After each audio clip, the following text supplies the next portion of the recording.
2002년 3월 7일 일본 기타 큐슈의 한 맨션으로 경찰이 급히 출동합니다. 한 할아버지가 자신의 17살 손녀가 감금되어 있다는 신고를 했기 때문이었죠. 현장에서 발견된 소녀는 온몸에 심각한 폭행 흔적을 가지고 있었고 그녀의 이야기는 모두를 경악하게 만들었습니다. 체포된 사람은 40대 남성 마츠나가 후토시와 그의 아내 오가타 준코. 단순한 납치 감금 사건처럼 보였던 이 사건의 전말은 상상을 초월하는 비극이었습니다. 17살 소녀는 충격적인 진술을 내놓습니다. 그녀의 친아버지가 몇 년 전 마츠나가 부부의 범죄 행위로 생명을 잃었으며 그녀 스스로도 사건의 뒤처리에 동원되었다는 것입니다. 이후 소녀는 마츠나가 부부로부터 끊임없는 협박을 받으며 감금되어 살아왔습니다.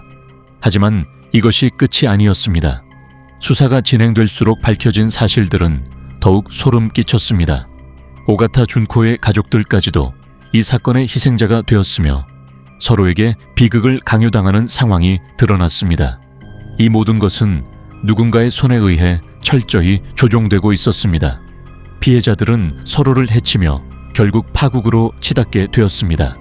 희생자만 7명에 달하는 이 사건, 가해자와 피해자의 경계는 모호했고 남겨진 진실은 우리에게 한 가지 의문을 남깁니다. 도대체 마츠나가 후토시는 무슨 일을 벌인 것일까요? 어떻게 한 가족을 스스로 무너지게 만들었을까요? 이 극악무도한 사건의 진실, 지금부터 알아보도록 하겠습니다. 마츠나가 후토시는 1961년 6월 5일 일본에서 태어났습니다. 그는 언변이 뛰어나고 외모도 준수한 인물이었으며 누구와도 금세 친해질 수 있을 만큼 매력적이었습니다. 사람들은 그를 쉽게 믿었고 그의 인상 좋은 모습에 속았습니다.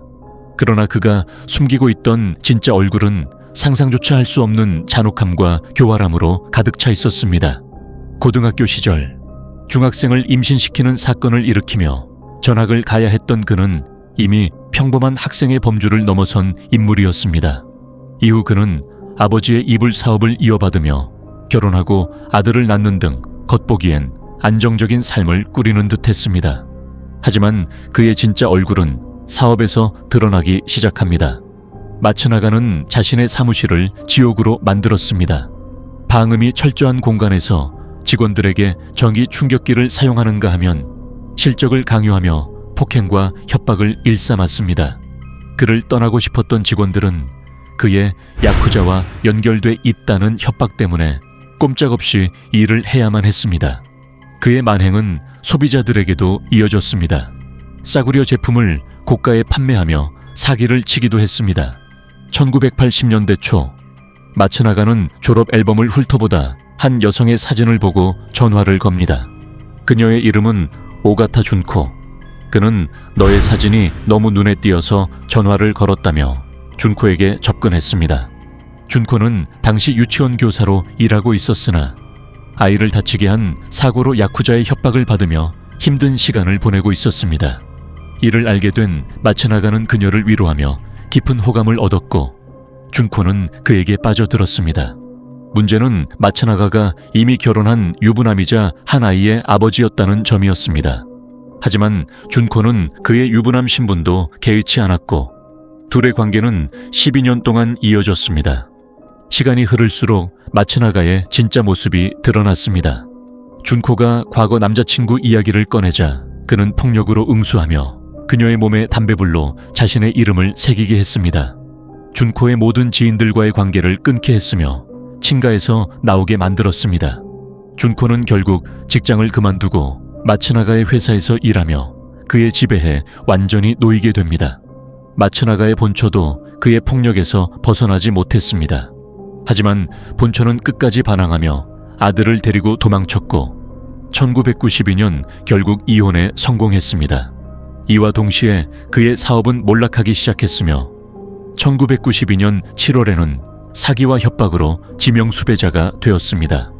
마츠나가 후토시의 회사는 곧바로 도산했으며 마츠나가는 준코와 함께 7년 동안 이시카와 현에서 도피 생활을 시작했습니다. 이 시기에 준코와 마츠나가는 첫째 아들을 얻었습니다. 그 후 1996년 1월 마츠나가는 검찰의 추적을 피해 예전부터 알고 지냈던 지인인 토라야 쿠미오를 만나러 키타큐슈로 돌아옵니다. 토라야는 부동산 회사에서 일하며 이전에 마츠나가에게 가짜 회사를 차리자고 제안했던 인물입니다. 마츠나가는 토라야가 일하는 부동산 회사를 통해 여러 아파트를 확보하고 이를 잠복처로 사용하기 시작합니다. 이 아파트들은 마츠나가가 자신의 신분을 위장하고 사기를 쳐서 유혹한 여성들을 통해 계약된 곳들이었습니다. 그러던 어느 날 마츠나가는 토라야와 그의 딸을 아파트에 감금하게 됩니다. 토라야의 부동산 회사에서 일어난 작은 비리를 약점 삼아 그를 협박하기 시작한 것입니다. 마츠나가는 토라야를 욕조에 묶어놓고 전기 충격을 가했으며 이때 준코도 마츠나가의 지시를 따라 가담하게 됩니다. 심지어 토라야의 친딸은 아버지에게 정의 충격을 가하고 폭력을 행사하는 상황까지 벌어졌습니다. 결국 토라야는 극심한 고통을 견디다 못해 1996년 2월 26일 사망하게 되며 마츠나가는 준코와 토라야의 딸에게 시신을 훼손하고 바다에 유기하라고 지시합니다. 그 와중에 만삭이었던 준코는 진통을 느끼며 둘째 아들을 출산하게 됩니다.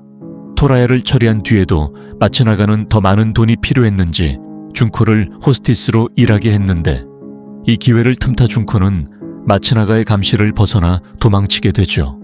자유를 되찾은 듯했던 준코는 잠시 안도의 한숨을 쉬었지만 얼마 후 1997년 4월 마츠나가의 사망 소식이 들려옵니다.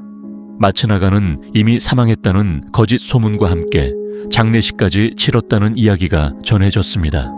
안심한 준코는 본가로 돌아갔으나 그곳에서 기다리고 있던 것은 마츠나가와 마츠나가에게 세뇌된 준코의 가족들이었습니다.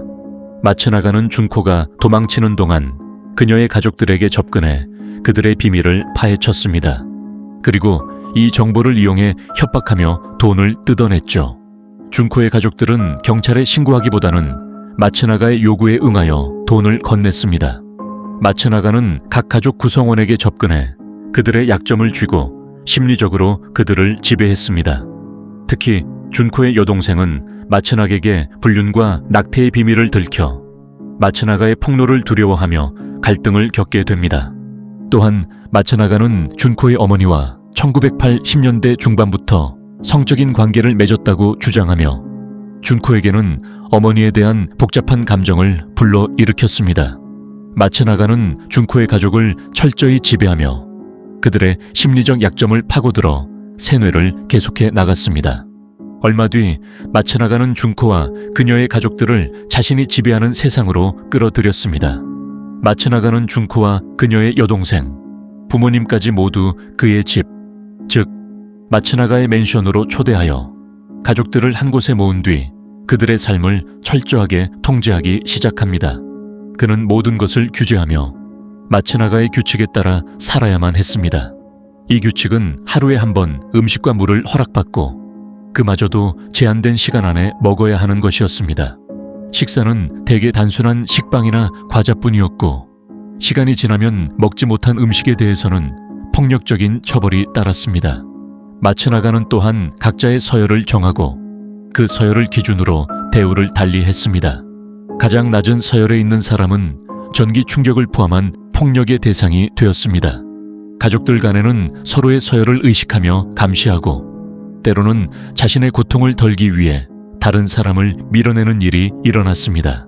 이처럼 마츠나가는 가족들의 심리적인 상태를 교묘히 조종하며 그들 간의 적대감을 키웠습니다. 그 결과 준코의 가족은 서로를 의심하고 고통 속에서 살아갔습니다. 1997년 12월 21일 마츠나가는 준코의 아버지에게 정의 충격을 가하도록 준코와 그녀의 여동생 리에코에게 명령했고 이로 인해 준코의 아버지는 결국 사망하게 되었습니다.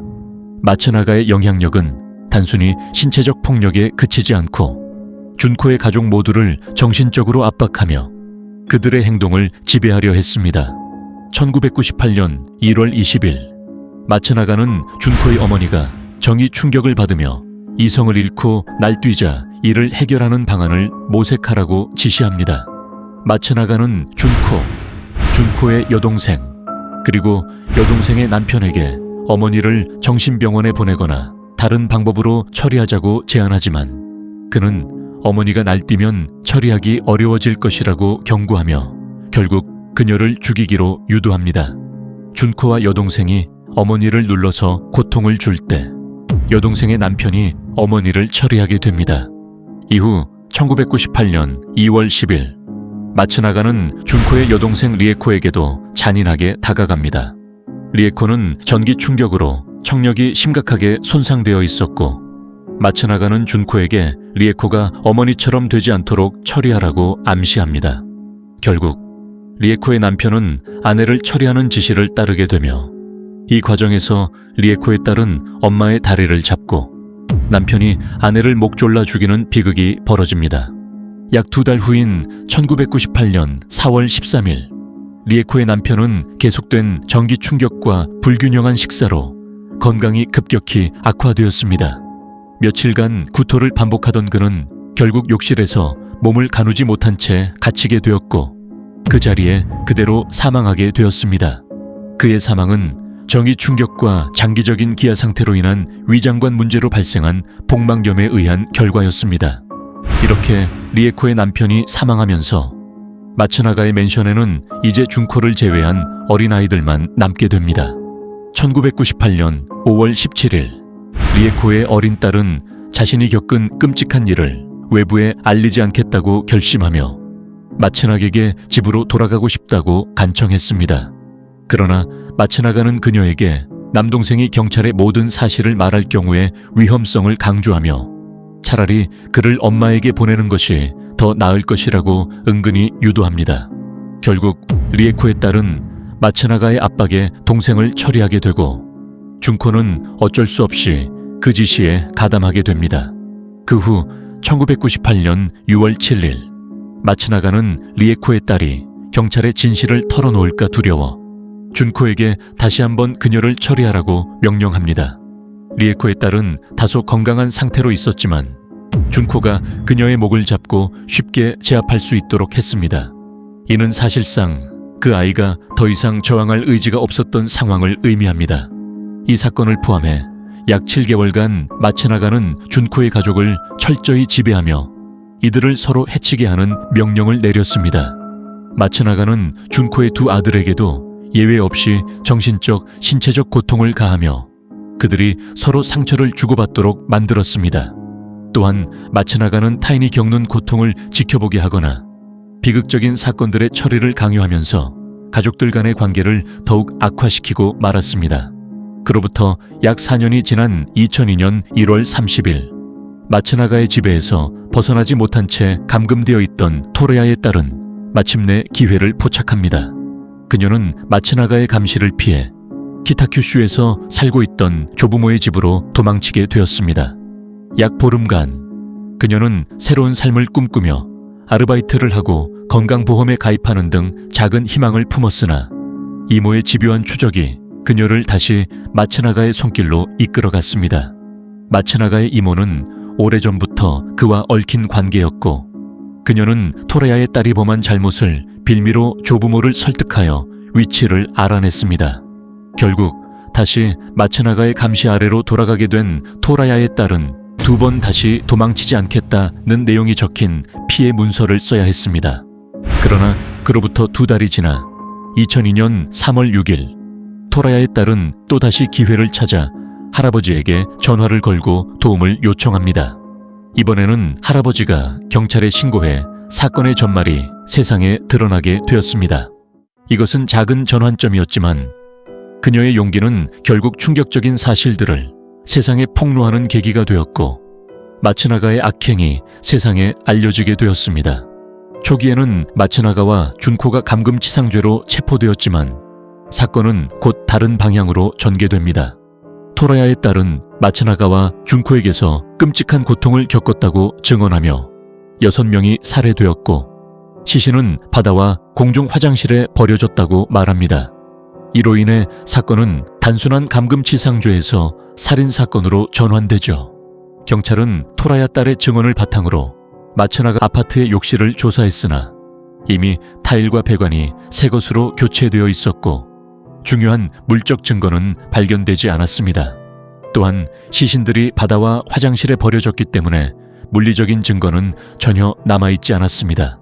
수사는 난항을 겪었지만 2002년 10월 준코가 갑자기 모든 사건에 대해 자백하며 수사는 새로운 전환점을 맞이하게 됩니다.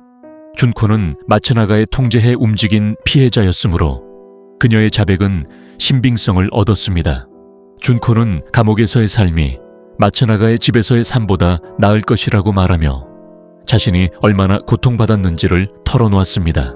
뒤늦게 시체 처리 도구와 마츠나가가 불법적인 활동을 벌였던 증거들이 드러나며 맨션 이웃들의 증언도 이어졌지만 이 모두는 간접적인 증거에 불과했습니다. 결국 검찰은 간접 증거를 바탕으로 재판을 진행하게 되죠. 마츠나가는 자신이 모든 책임을 지지 않는다며 무죄를 주장합니다. 그는 준코의 여성 가족 구성원들이 자신과 관계를 맺고 있었고 서로의 질투로 인해 범죄가 발생했다고 주장하며 전형적인 사이코패스의 언변을 펼칩니다. 이에 맞서 토레아에 따른 자신이 경험한 고통을 강력히 언급하며 마츠나가와 준코 모두 악마처럼 보였다고 말합니다. 2005년 9월 재판에서 마츠나가는 유죄 판결을 받았고 준코는 결국 항소심에서 무기징역을 선고받았습니다. 마츠나가는 끝까지 무죄를 주장하며 대법원 상고심까지 갔지만 2011년 12월에 최종 판결이 확정되었습니다. 마츠나가의 범죄가 밝혀지면서 사건의 전말은 세상에 드러나게 되었습니다. 마츠나가와 준코의 두 아들은 사건 이후 보육원에 맡겨져 각각의 삶을 살아가게 되었습니다. 그중 첫째 아들은 학교에서 만난 여성과 결혼을 하고 비교적 평범한 삶을 이어가고 있는 것으로 알려졌습니다. 그는 마츠나가 아들이라는 유튜브 계정을 운영하며 그간의 삶을 공개하기도 했습니다. 이처럼 과거의 끔찍한 사건을 겪고도 첫째 아들은 자신의 삶을 재건하려는 모습을 보이고 있습니다. 반면 둘째 아들은 어떻게 살고 있는지에 대한 구체적인 내용은 확인되지 않았습니다. 어쩌면 과거의 고통 속에서 헤어나오지 못하고 있을지도 모릅니다. 오늘의 비극적인 이야기는 여기까지입니다. 시청해 주셔서 감사합니다. 구독과 좋아요 부탁드립니다.